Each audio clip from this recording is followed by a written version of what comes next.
Good morning, everybody. It's Tuesday morning, all day. Nice to see you, and welcome to Penn Vicarage. Thank you so much for being with us for our Bible talk for tomorrow morning as we continue our adventure through the Psalms. And today we're getting towards the end of it now. We're on Psalm 140, which is in book 5 of the Psalms, of course.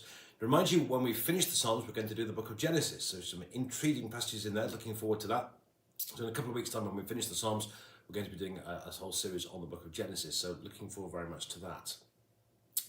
Friends, Psalm 140 is not one of the better known ones, but here goes. Let's read it. It's God's word. Let's listen to it, and let's let God speak to us through it. Psalm 140. Deliver me, O Lord, from evildoers. Protect me from those who are violent, who plan evil things in their minds, who stir up wars continually. They make their tongue sharp as a snake's, and under their lips is a venom of vipers. Guard me, O Lord, from the hands of the wicked. Protect me from the violent who've planned my downfall. The arrogant have hidden a trap for me, and with cords have they spread a net. Along the road they have set snares for me. I say to the Lord, you are my God. Give ear, O Lord, to the voice of my supplications. For you, O Lord, my strong deliverer. You've covered my head in the day of battle. Do not grant, O Lord, the desires of the wicked. Do not further their evil plot. Those who surround me lift up their heads. Let the mischief of their lips overwhelm them. Let burning coals fall on them. Let them be flung into the pits, no more to rise. Do not let the slanderer be established in the land. Let evil speedily hunt down the violent. I know that the Lord maintains the cause of the needy and executes justice for the poor. Surely the righteous shall give thanks to your name. The upright shall live in your presence. And this is the word of the Lord. Thanks be to God. Okay, this psalm, the context is clearly, it's what it says, it's of David, so I've no reason to believe it isn't, so it's of David, and clearly he's got some enemies again, and they are clearly, these enemies are clearly violent, they're obviously cunning, and they're using the power of speech, using their tongue is like sharp as a snake's, under their lips is the venom of vipers.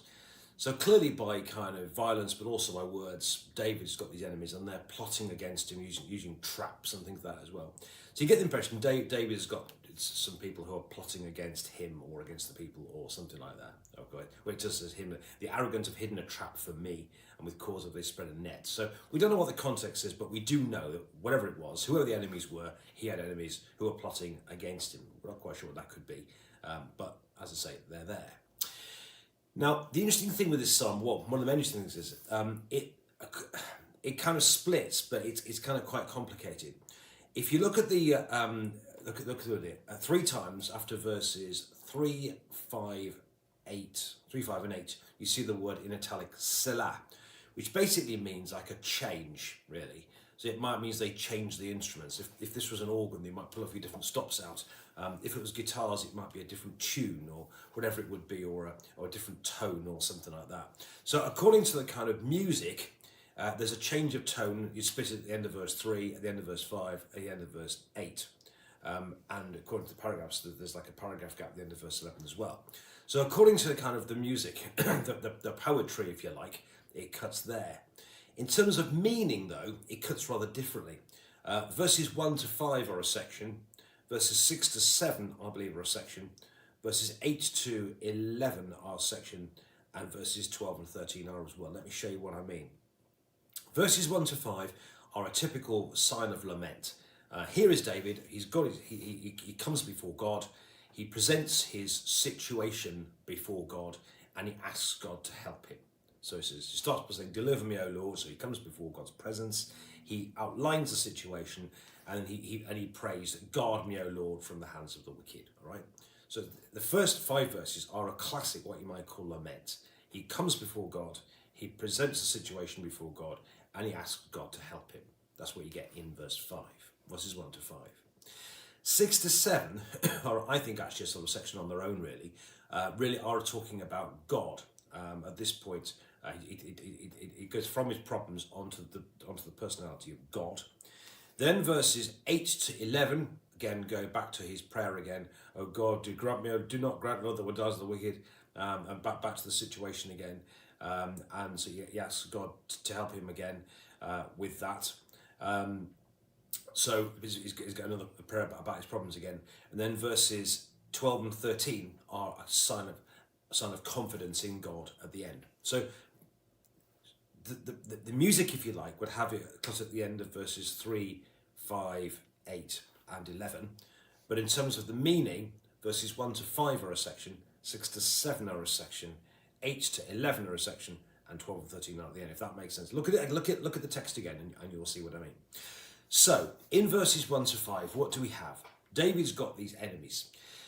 And I think one of the obvious things to say from the beginning is that David seems to have had a lot of them. And that's what seems to be a constant theme coming through the Psalms, that David had enemies. And I suppose in a sense not many people are after my life, not very many that I know of anyway. But I think what this is about saying is that David did a great thing. David was a great king. And yet what David did rattled cages. And David had enemies as a result. And actually, didn't Jesus say, I'm sure he did, woe to you when all men speak well of you? What we believe in and what we do should and does rattle cages. It involves changing life. It involves doing new ways of thinking and new ways of doing things. And one of my great heroes, a guy called Paul, was originally called Saul. And when he encountered Jesus, it involved a massive change of his life. And that's what Jesus does. And the presence of Jesus in our lives rattles cages. And David was a great king and a great, great person of God. And yet, what he did rattled cages. What he did created jealousy. What he did, he had, people didn't like what he was doing, and he had enemies. And in a sense, Jesus had lots of enemies too. That's why he ended up on the cross. So in a sense, I think we need to remember that, as somebody once said to me, if you're getting opposition, it probably means you're doing something right. And I sometimes worry that we haven't got enough opposition, actually. So verses 1 to 5 are really about David saying, hello God, here's the problem I've got, and please really help me in it. Verses 6 to 7 are all about God himself. And so, having outlined his problems, he said, I say to the Lord, you are my God. I think what he does in verse 6 here, though, is reminding himself and reminding just himself who God is. So he says, I say to the Lord, you are my God. So in a sense, in the midst of all his problems, he reminds himself that God is there and that God is his God. I think sometimes we can get so full of our problems can become so big in our crosshairs, if you like, of our lives. So all we can see is our problems. But in the midst of his problems here, with all his enemies, in the midst of it, David reminds himself by saying to God, you are my God. So he reminds himself just who God is. And then in verse 7, something similar. Lord, you my God, my strong deliverer, you have covered my head in the day of battle. So he's reminding himself how God has helped him in the past. That in the past, you've covered my head in the day of battle. You've protected me.